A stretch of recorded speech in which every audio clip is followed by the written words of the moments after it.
ಇಷ್ಟೇನು gift ಅಂದರೆ ನಾನು balloons ಕೊಟ್ಟಿದ್ನಲ್ಲ ಅವರು ಕೊಟ್ಟಿದ್ದಾರಷ್ಟೇ. ಆದರೆ ಆ ಬಲೂನ್ಸಲ್ಲಿ ಏನಿದೆ ಅಂತ ಅವ್ರಿಗೆ ಗೊತ್ತಿಲ್ವಲ್ಲ, ಅದಕ್ಕೆ ಈ ಬಲೂನ್ಸ್ ಹೊಡೆದ್ರು ಏನೂ ಆಗಲ್ಲ.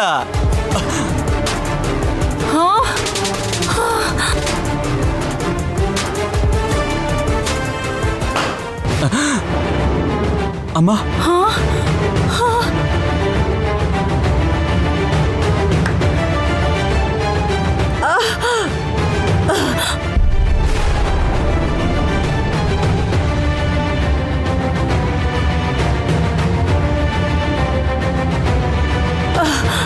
ಅಯ್ಯೋ ವಾಲಿ, ನಾನು ಹೇಳಿದೆ ತಾನೆ, ನನಗೆ ಗೊತ್ತು ಕಣೋ. ನಿನ್ ಹುಚ್ಚು ಬುದ್ಧಿಗೆ ಅರ್ಥನೇ ಆಗ್ಲಿಲ್ವಲ್ಲೋ.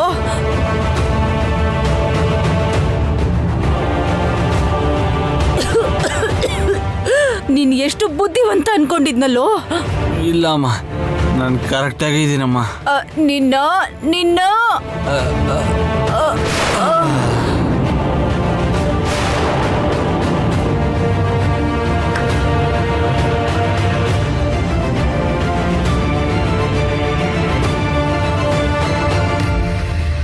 ಒಂದ್ ಕೆಲ್ಸ ಆಗೋಯ್ತು ಬಾವ. ಈಗ ಮಿಕ್ಕಿದ್ದನ್ನ ಬೆಳಗಾದ್ಮೇಲೆ ಮಾವಾನೇ ಮಾಡ್ಕೋತಾರೆ.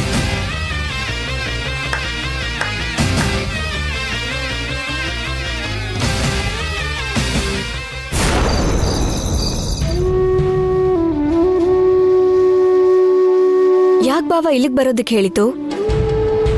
ಪುಟಾಣಿ ಜೊತೆ ಮಾತಾಡೋದಕ್ಕ? ವಾಲಿ ಮಾಡಿರೋ ಪ್ಲಾನ್ನ ಹಾಳು ಮಾಡಾಯ್ತಲ್ಲ ಬಾವ. ಓಡಾಡಕ್ಕಾಗ್ದೆ ರೂಮಲ್ಲೇ ಇದ್ದಾನೆ. ಈಗ ವಾಲಿಯಿಂದ ಯಾವ ತೊಂದ್ರೆನೂ ಆಗಲ್ಲ ಬಾವ.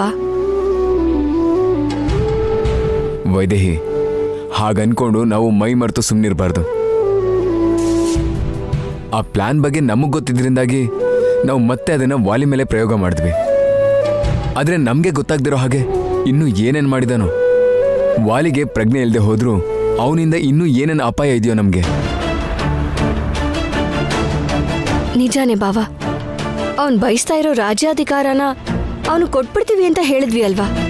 ಆದ್ರೂ ಅವನಿಗೆ ನಮ್ಮೇಲೆ ಯಾಕಿನ್ನೂ ದ್ವೇಷನೇ ಹೋಗಿಲ್ವೋ ಅರ್ಥ ಆಗ್ತಾ ಇಲ್ಲ. ಆ ದ್ವೇಷನೆ ಏನ್ ಬೇಕಾದ್ರೂ ಮಾಡೋಂತ ಕೀಳ್ಮಟ್ಟಿ ಕೇಳಿಸುತ್ತೆ. ಅದನ್ನ ನಾವು ತಿಳ್ಕೋಬೇಕು ವೈದೇಹಿ.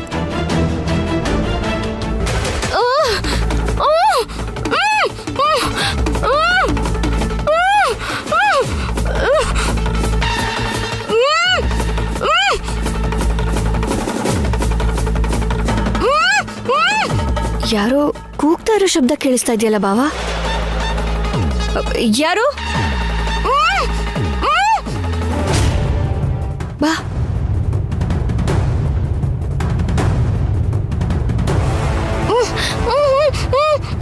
ರಾಜಲಕ್ಷ್ಮಿ, ನೀನಾ? ರಾಜಲಕ್ಷ್ಮಿ, ರಾಜಲಕ್ಷ್ಮಿ,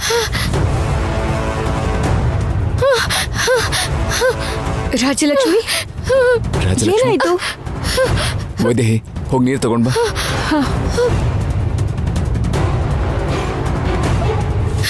ತಗೋ, ಮೊದಲು ನೀರು ಕುಡಿ ತಗೋ.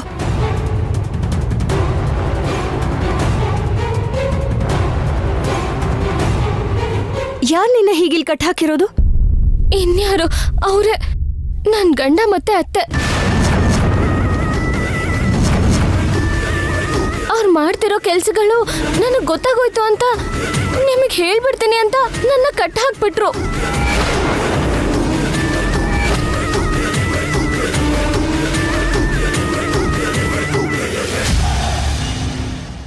ಅಕ್ಕ, ದೇವ ಸರ್ ಅವ್ರು ಬೆಳಿಗ್ಗೆ ಆಗೋ ಅಷ್ಟರಲ್ಲಿ ತುಂಬಾ ಅನ್ಯಾಯ ಮಾಡ್ಬೇಕು ಅನ್ಕೊಂಡಿದ್ದಾರೆ.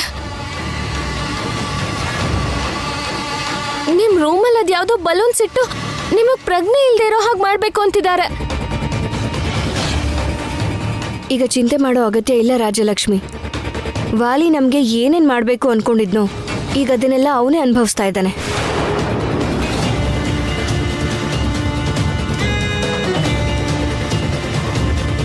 ಹೌದಾ? ಹೌದು ರಾಜಲಕ್ಷ್ಮಿ, ನಮಗ್ ಪ್ರಜ್ಞೆ ತಪ್ಪಿಸ್ಬೇಕು ಅಂತ ಅನ್ಕೊಂಡಿದ್ದವರು ಈಗ ಅವರೇ ಪ್ರಜ್ಞೆ ಇಲ್ದಿರೋ ಹಾಗೆ ಬಿದ್ದಿದ್ದಾರೆ.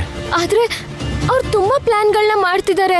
ಮನೆಯವ್ರನ್ನೆಲ್ಲ ಹದ್ಬಸ್ತಲ್ಲಿ ಇಟ್ಕೊಳ್ಳೋದಕ್ಕೆ ಇನ್ನೂ ಏನೇನೋ ಮಾಡ್ಬೇಕು ಅಂತಿದ್ದಾರೆ. ಲಕ್ಕಿ ಅವ್ರಿಗೆ ಮತ್ತೆ ಕಾಲ್ ಇಲ್ದೇ ಇರೋ ಹಾಗೆ ಮಾಡ್ಬೇಕು ಅಂತಿದ್ದಾರೆ. ಇನ್ನು ತುಂಬಾ ತಪ್ಪಾಗಿ ಯೋಚಿಸ್ತಿದ್ದಾರೆ. ಏನಾದ್ರೂ ಮಾಡಬೇಕು ಅಂದ್ರೆ ಮೊದಲು ಅವ್ರಿಗೆ ಪ್ರಜ್ಞೆ ಬರಬೇಕು ಅಲ್ವಾ? ನಾಳೆ ಬೆಳಗ್ಗೆವರೆಗೂ ಅಲ್ಲ, ಬೆಳಗ್ಗೆ ಆದ್ಮೇಲೂ ಕೂಡ ಅವ್ರಿಗೆ ಪ್ರಜ್ಞೆ ಬಂದಿರಲ್ಲ. ಎಲ್ಲಾನು ಕೇಳಿಸ್ಕೊಂಡಿರೋ ನಿನ್ನ ಅವ್ರು ಏನು ಮಾಡದೆ ಬಿಟ್ಟಿದಾರಲ್ಲ, ಅದೇ ಖುಷಿ. ಸಾಯಿಸ್ತಾರೆ ಅನ್ಕೊಂಡೆ ಅಕ್ಕ, ಆದ್ರೆ ನನ್ನಿಂದ ಅವ್ರಿಗೇನೋ ಒಳ್ಳೇದಾಗುತ್ತೆ ಅಂತ ನಂಬ್ಕೊಂಡಿದ್ದಾರೆ. ಅದಕ್ಕೆ ಅವ್ರುಗಳು ನನ್ಗೇನು ಮಾಡಿಲ್ಲ. ಈಗ ಅವರಿಂದ ನಿನಗೆ ಯಾವುದೇ ಥರದ ಅಪಾಯ ಇಲ್ಲ ರಾಜಲಕ್ಷ್ಮಿ. ಬೇರೆ ಇನ್ಯಾರಿಗೂ ತೊಂದರೆ ಆಗದಿರೋ ಹಾಗೆ ನೋಡ್ಕೊಳ್ಳೋದೆ ಈಗ ನಮ್ಮ ಜವಾಬ್ದಾರಿ. ನನ್ನ ಸೀಮಂತ ಆದ್ಮೇಲೆ ಎಲ್ಲಾನು ಬದಲಾಗತ್ತೆ ಬಿಡು ಬಾವ. ಅವರಲ್ಲಿ ಬದಲಾವಣೆ ಬರುತ್ತೆ. ಅಲ್ಲಿವರೆಗೂ ನಾವು ಅವರನ್ನ ಹುಷಾರಾಗಿ ಹ್ಯಾಂಡಲ್ ಮಾಡಿದ್ರೆ ಸಾಕು. ಬನ್ನಿ ಹೋಗೋಣ. ಬಾ ರಾಜಲಕ್ಷ್ಮಿ. ಅಮ್ಮ,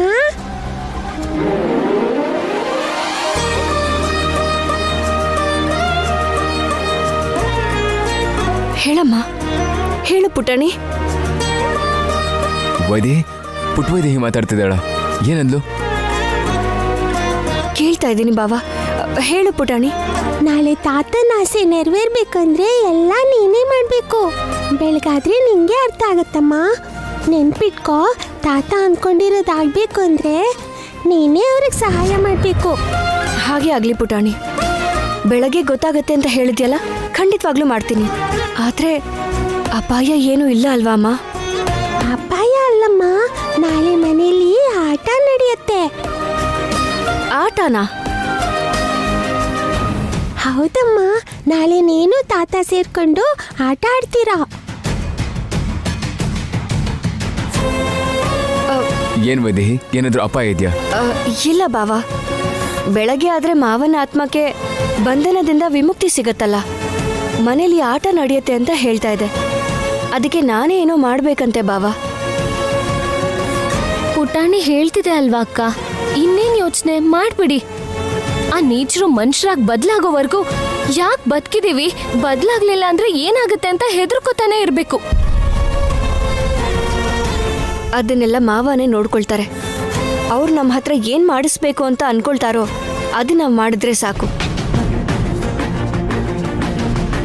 ಅಂದ್ರೆ ನಾಳೆ ನಮ್ಮ ಜೀವನದ ತುಂಬಾ ಮುಖ್ಯವಾದ ದಿನ ಆಗುತ್ತೆ ವೈದೇಹಿ. ಅಪ್ಪ ಅವತ್ತೇ ಹೇಳಿದ್ರು, ಕುಟುಂಬದಲ್ಲಿ ಎಲ್ಲರೂ ಒಂದಾಗಿರ್ಬೇಕು, ಅದಕ್ಕೆ ನೀವು ಪ್ರಯತ್ನ ಪಡಬೇಕು ಅಂತ.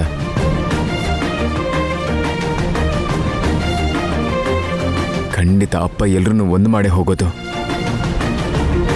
ವಾಲಿ, ಸುವರ್ಣ ಚಿಕ್ಕಮ್ಮ ಇಬ್ರನ್ನೂ ಖಂಡಿತ ಬದಲಾಯಿಸ್ತಾರೆ ಅವರು.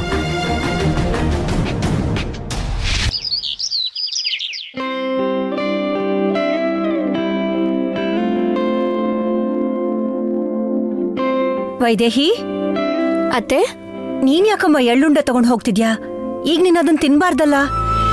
ನನಗೋಸ್ಕರ ಅಲ್ಲ ಅತ್ತೆ, ಮಾವನ್ಗೋಸ್ಕರ. ಮಾವಂಗೆ ಇದಂದ್ರೆ ಇಷ್ಟ ಅಲ್ವಾ? ನಿಜನೇನಮ್ಮ, ಅವ್ರಿಗೆ ಎಳ್ಳುಂಡೆ ಅಂದ್ರೆ ತುಂಬಾ ಇಷ್ಟ. ಆದ್ರೆ ಈಗ ಯಾಕಮ್ಮ? 13ನೇ ದಿನ ನಮ್ಗಿದನ್ ಮಾಡಕ್ ಆಗ್ಲಿಲ್ವಲ್ಲ ಅತ್ತೆ. ಅಂದ್ರೆ ಮಾವನ ಆತ್ಮಕ್ಕೆ ಶಾಂತಿ ಸಿಕ್ಕಿಲ್ಲ. ಆಗ ನಮ್ ಕುಟುಂಬಕ್ಕಿರೋ ಕಷ್ಟಗಳು, ನಮ್ ವಂಶನ ಕಾಡ್ತಾ ಇದ್ದಿದ್ದ ಶಾಪ, ಅವುಗಳನ್ನೆಲ್ಲ ದೂರ ಮಾಡೋದ್ರ ಪ್ರಯತ್ನದಲ್ಲಿ ಮಾವನವರು ಅಲ್ಪಾಯುಷಿಯಾಗಿ ಪ್ರಾಣ ಕಳ್ಕೋಬೇಕಾಯ್ತು. ಯಾವ ಶಾಪ ದೂರ ಮಾಡ್ಕೊಳ್ಬೇಕು ಅಂತ ನನ್ನ ಮಗ ಪ್ರತಿ ಕ್ಷಣ ಒದ್ದಾಡ್ತಾ ಇದ್ನೋ, ಆ ಶಾಪನೇ ನನ್ನ ಮಗನ ಬಲಿ ತಗೊಳ್ತು. ಈ ಕುಟುಂಬನ ಇಷ್ಟು ಕಷ್ಟದಲ್ಲಿ ಬಿಟ್ಟು ಹೋದೆ ಅನ್ನೋ ನೋವಲ್ಲಿ ಆ ಆತ್ಮಕ್ಕೆ ಶಾಂತಿ ಹೇಗೆ ಸಿಗುತ್ತೆ? ಅದಕ್ಕೆ ಅವನ ಆತ್ಮ ಇನ್ನೂ ಇಲ್ಲೇ ಇದೆ. ಅಜ್ಜಿ, ಇವಾಗ ಆ ಶಾಪ ಹೊರಟೋಯ್ತಲ್ವಾ? ಈಗ ಉಳ್ದಿರೋದು ನಾವ್ ಅನ್ಕೊಂಡಿರೋ ಶತ್ರುಗಳು. ಅದು ಕೂಡ ಪೂರ್ತಿಯಾಗಿ ದೂರ ಆಗಿ ವಾಲಿ, ಸುವರ್ಣ ಅತ್ತೆ ಪೂರ್ತಿಯಾಗಿ ಬದಲಾಗ್ಬೇಕು. ಸದ್ಯಕ್ಕೆ ಅದು ನಮ್ಮ ಮಾವ ಒಬ್ರಿಂದ ಮಾತ್ರನೇ ಸಾಧ್ಯ. ಇಷ್ಟೊತ್ತಿಗೆ ಯಾವಾಗ್ಲೂ ಆ ಕೆಲಸ ಆಗ್ಬೇಕಿತ್ತಮ್ಮ. ಆದ್ರೆ ಇವರು ಅವ್ರ ಆತ್ಮನ ಬಂಧನ ಮಾಡಿಸಿದ್ರು. ಅದೆಲ್ಲದಕ್ಕೂ ಕಾರಣ ಅದು ನಮ್ಮ ವಂಶಕ್ಕಿದ್ದಂಥ ಶಾಪನೇ ಅತ್ತೆ. ಅದೇ ನಮಗೆ ಸಹಾಯ ಮಾಡ್ತಿದ್ದ ಮಾವನ ಆತ್ಮ ಬಂದಿ ಆಗೋದಕ್ಕೆ ಕಾರಣ ಆಗಿದ್ದು. ಇವಾಗ ಈ ಶಾಪ ದೂರ ಆಗಿರೋದ್ರಿಂದ ಆ ಸಾಧುಗಳು ಹೇಳ್ದ ಹಾಗೆ ಇವತ್ತು ಅವ್ರ ಮರಣ ತಿಥಿ ಪಾಡ್ಯ ಶುರುವಾಗೋ ಸಮಯಕ್ಕೆ ಬಂಧದಿಂದ ವಿಮುಕ್ತರಾಗ್ತಾರೆ. ಆಗ ಯಾವುದೋ ಒಂದು ರೂಪದಲ್ಲಿ ಯಾರೋ ಒಬ್ರ ಮೂಲಕ ಇದನ್ನೆಲ್ಲ ತಿಂದ್ರೆ ಅವ್ರ ಆತ್ಮಕ್ಕೆ ಶಾಂತಿ ಸಿಗುತ್ತೆ. ವಾಲಿ ಸುವರ್ಣ ಅತ್ತೆನ ಬದಲಾಯಿಸೋ ಜವಾಬ್ದಾರಿ ಮಾವನೇ ತಗೊಳ್ತಾರೆ. ಆಗ ಈ ಮನೆಯಲ್ಲಿ ಯಾವಾಗ್ಲೂ ಸಂತೋಷನೇ ಇರುತ್ತೆ ಅತ್ತೆ. ಅದಕ್ಕೋಸ್ಕರನೇ ಇದನ್ ಮಾಡ್ದೆ. ನಿಜ ಅಮ್ಮ, ಯಾರ್ದಾದ್ರೂ ಮೂಲಕ ಅವನ್ ತಿಂದ್ರೆ ಅವನ ಆತ್ಮಕ್ಕೆ ಶಾಂತಿ ಸಿಗುತ್ತೆ, ಈ ಮನೆಗೆ ಒಳ್ಳೇದಾಗತ್ತೆ. ಇಡಮ್ಮ. ಹಾಗೆ ಆಗ್ಲಿ ಅಜ್ಜಿ. ಹೋಗಮ್ಮ.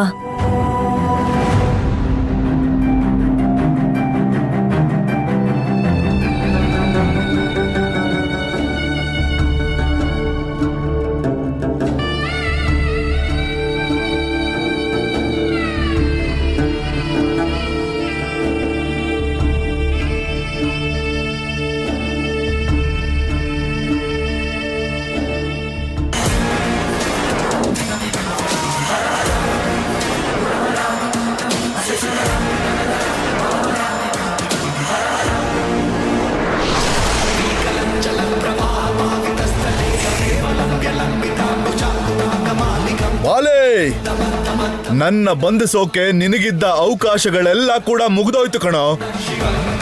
ಇನ್ನು ನನ್ನ ಕುಟುಂಬನ ನಾನು ಕಾಪಾಡೋದ್ರಿಂದ ನನ್ನ ಯಾರು ತಡೆಯೋಕ್ಕಾಗಲ್ಲ. ನಿನ್ನ ಕಥೆ ಮುಗೀತು ಅನ್ಕೋ. ಬರ್ತಾ ಇದ್ದೀನಿ.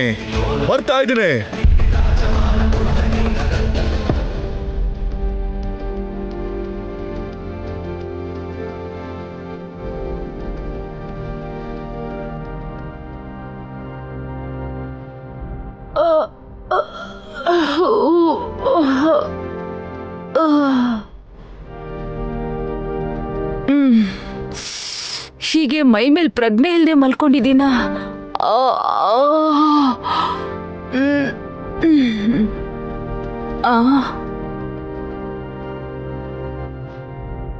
ಬೆಳಗ್ಗೆ ಆಗಿ ತುಂಬಾ ಹೊತ್ತಾಗಿದೆ ಅನ್ಸತ್ತೆ. ಏನಾಗಿದೆ ನಮ್ಗೆ?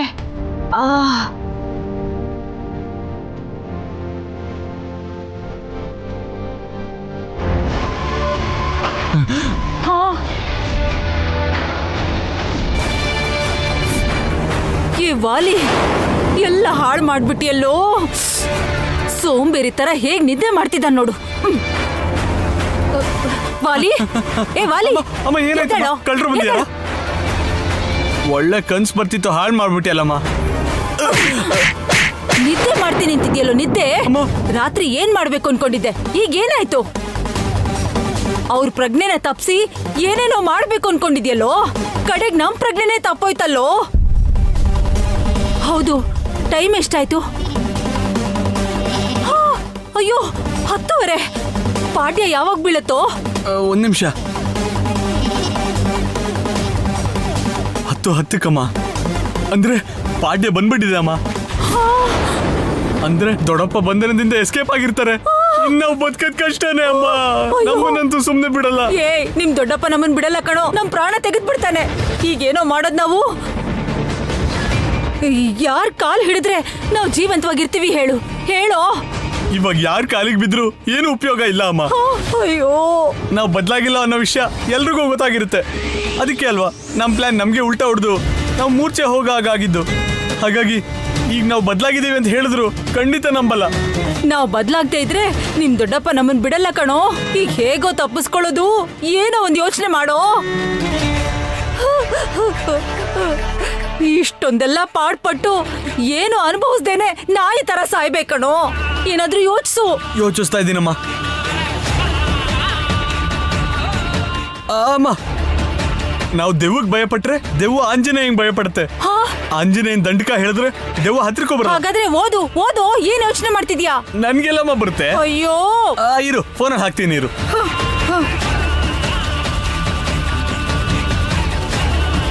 ಬೇಗ ಇಡು. ಇರಮ್ಮ ಇರಮ್ಮ ಇರು, ಕೆಳ ಕುತ್ಕೋ, ಕೆಳ ಕುತ್ಕೋ, ಕುತ್ಕೋ. ಸರಿ. ಶ್ರೀ ಆಂಜನೇಯ ಪ್ರಸನ್ನಾಂಜನೇಯ. ಜಯ ಆಂಜನೇಯಂ ಶ್ರೀ ಆಂಜನೇಯಂ ಪ್ರಸನ್ನಾಂಜನೇಯಂ. ಶ್ರೀ ಆಂಜನೇಯ ಪ್ರಸನ್ನಾಂಜನೇಯ. ಜಯ ಆಂಜನೇಯಂ ಶ್ರೀ ಆಂಜನೇಯಂ ಪ್ರಸನ್ನಾಂಜನೇಯಂ. ಜಯ ಆಂಜನೇಯಂ ಶ್ರೀ ಆಂಜನೇಯಂ ಪ್ರಸನ್ನಾಂಜನೇಯಂ. ಜಯ ಆಂಜನೇಯಂ ಶ್ರೀ ಆಂಜನೇಯಂ ಪ್ರಸನ್ನಾಂಜನೇಯಂ. ಶ್ರೀ ಆಂಜನೇಯಂ ಜಯ ಆಂಜನೇಯಂ ಪ್ರಸನ್ನಾಂಜನೇಯ. ಏ ಪಾಪಿಗಳ, ಆಂಜನೇಯ ಸ್ವಾಮಿಗೆ ಹೆದರ್ಕೊಳ್ಳೋದಕ್ಕೆ ನಾನೇ ನೀಚನೋ ಪ್ರೇತಾತ್ಮನೋ ಅಲ್ಲ ಕಣೋ. ಆ ಮಹಾದೇವನ ಆಶೀರ್ವಾದ ಪಡೆದಿರೋ, ಇನ್ನು ಈ ಭೂಮಿ ಮೇಲೆ ಇರೋ ಅದೃಷ್ಟ ಪಡೆದಿರೋ ಅಂತ ಆತ್ಮ ಕಣೋ. ಆ ಆಂಜನೇಯ ಸ್ವಾಮಿ ಕೂಡ ನನ್ನ ಪರವಾಗೇ ಇರ್ತಾನೆ. ಇವತ್ತು ನನ್ನಿಂದ ನಿಮ್ಮನ್ನ ಕಾಪಾಡೋ ಅಂತ ಶಕ್ತಿ ಯಾವುದೂ ಇಲ್ಲ ಕಣೋ.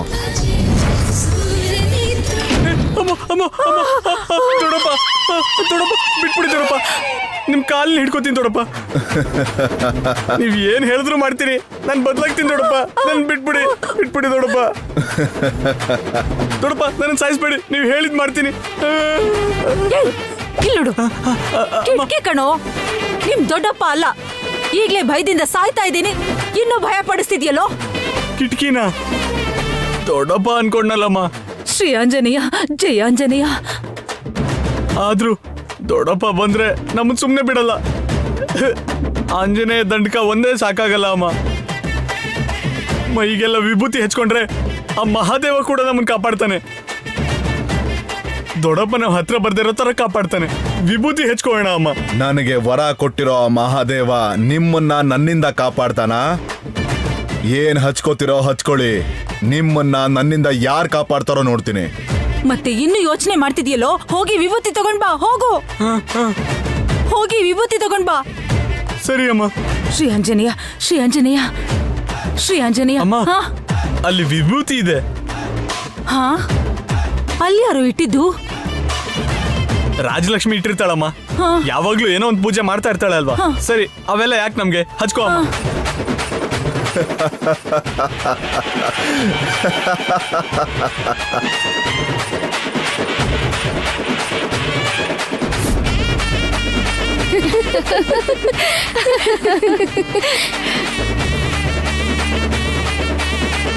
ಇವ್ರಿಬ್ರಿಗೆ ಪ್ರಜ್ಞೆ ಬಂದ್ರೆ ಏನ್ ಮಾಡ್ತಾರೆ? ಇನ್ನೇನ್ ಮಾಡ್ತಾರೆ? ರಾತ್ರಿ ಮಾಡಿರೋ ಪ್ಲಾನ್ ಏನು ವರ್ಕೌಟ್ ಆಗದೆ ಬೆಳಗ್ಗೆ ಆದ ತಕ್ಷಣ ಮಾವನವರ ಆತ್ಮ ಎಲ್ಲಿ ಕಾಡುತ್ತೋ ಅನ್ನೋ ಭಯದಲ್ಲಿ ಅವರಿಂದ ತಪ್ಪಿಸ್ಕೊಳ್ಳೋದಕ್ಕೆ ಆ ಮಾಟಗಾತಿ ಹತ್ರ ಓಡೋಡ್ ಹೋಗ್ತಾರೆ. ಈ ಸಲ ಮಾವನಾತ್ಮ ಹೊರಗ್ ಬಂದ್ರೆ ಮತ್ತೆ ಬನ್ಸೋದಕ್ಕೆ ಅವರಿಂದ ಕೂಡ ಆಗಲ್ಲ ಅಂತ ಮಾಟಗಾತಿ ಅವತ್ತೇ ಹೇಳಿದ್ಲಂತಲ್ಲ ಅಕ್ಕ. ಅಲ್ಲಿಗೆ ಹೋಗಲ್ವೇನೋ? ಆ ಮಾಟಗಾತಿ ಏನಾದ್ರೂ ಇರ್ಲಿಲ್ಲ ಅಂದಿದ್ರೆ ಇವ್ರನ್ನ ಕಾಪಾಡೋದಕ್ಕೆ ಯಾರು ಇರ್ತಿರ್ಲಿಲ್ಲ. ಮತ್ತೆ ಏನ್ ಮಾಡ್ಬೋದು? ಇನ್ನೇನ್ ಮಾಡ್ತಾರೆ? ಮಾವ ಅವ್ರಿಗೆ ತೊಂದ್ರೆ ಮಾಡ್ಬಾರ್ದು ಅಂತ ಅವ್ರ ಮನೆಗೆ ಬರಕ್ ಆಗದೆ ಇರೋಂಥ ದಾರಿನ ಹುಡುಕೋತಾರೆ. ನಿಜಾನೇ, ಯಾವ ದಿಕ್ಕೂ ಇಲ್ಲ ಅಂದ್ರೆ ಆ ದೇವ್ರೇ ದಿಕ್ಕಲ್ವಾ? ದೇವ್ರ ಮೇಲೆ ಭಾರ ಹಾಕ್ತಾರೆ. ಆದ್ರೆ ಯಾವ ದೇವ್ರು ಅವ್ರಿಗೆ ಸಪೋರ್ಟ್ ಆಗಿ ನಿಲ್ಬಾರ್ದು ಅಕ್ಕ. ಮಾವ ಮಾಡ್ಬೇಕು ಅನ್ಕೊಂಡಿರೋದನ್ನ ಮಾಡ್ದೆ ಹಾಗೆ ಹೋಗ್ಬಾರ್ದು. ಅಂದ್ರೆ ಅವರು ಅವ್ರ ಬಗ್ಗೆ ಬಿಟ್ರೆ ದೇವ್ರ ಹತ್ರ ಬೇಡ್ಕೋಬಹುದು ಅನ್ನೋ ಯೋಚನೆ ಅವ್ರಿಗೆ ಬರಬಾರ್ದು. ಆ ಅವಕಾಶ ಕೂಡ ಸಿಗ್ಬಾರ್ದು. ಮತ್ತೆ ಏನ್ ಮಾಡ್ತಾರೆ? ಇನ್ನೇನ್ ಮಾಡ್ತಾರೆ? ಮಾವನ ಹತ್ರ ತಪ್ಪಿಸ್ಕೊಳ್ಳೋದಕ್ಕೆ ಮಂತ್ರಗಳನ್ನ ಓದ್ಕೋತಾರೆ, ತಾಯ್ತಗಳು ಕಟ್ಕೋತಾರೆ, ವಿಭೂತಿ ಹಚ್ಕೋತಾರೆ. ಮಂತ್ರಗಳಂತೂ ಅವ್ರಿಗೆ ಬರಲ್ಲ, ತಾಯ್ತ ಬೇಕು ಅಂತ ಕೂಡ್ಲೆ ಇವಾಗ ಸಿಕ್ಬಿಡಲ್ಲ. ಈಗ ಉಳ್ದಿರೋದು ವಿಭೂತಿ. ಆ ವಿಭೂತಿನ ಅವ್ರ ಪಾಲ್ಗೆ ಶಾಪ ಆಗೋ ಹಾಗೆ ಮಾಡ್ಬೇಕು.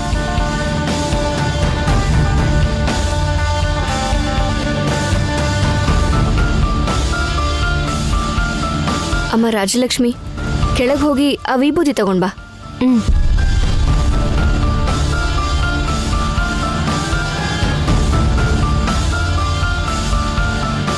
ಈ ವಿಭೂತಿಯಿಂದ ಏನ್ ಮಾಡ್ತೀರಾ ಅಕ್ಕ? ಆ ವಿಭೂತಿಲಿ ವಿನೆಗರ್ ಹಾಕಿದೀನಿ. ಅದನ್ನ ಮೈಗೆ ಹಚ್ಕೊಂಡ್ರೆ ಉರಿ ಅಂತ ಒದ್ದಾಡ್ತಾರೆ. ಬೇಕಾದ್ರೆ ನೀನೊಂದ್ಸಲ ಹಚ್ಕೊಂಡ್ ನೋಡು.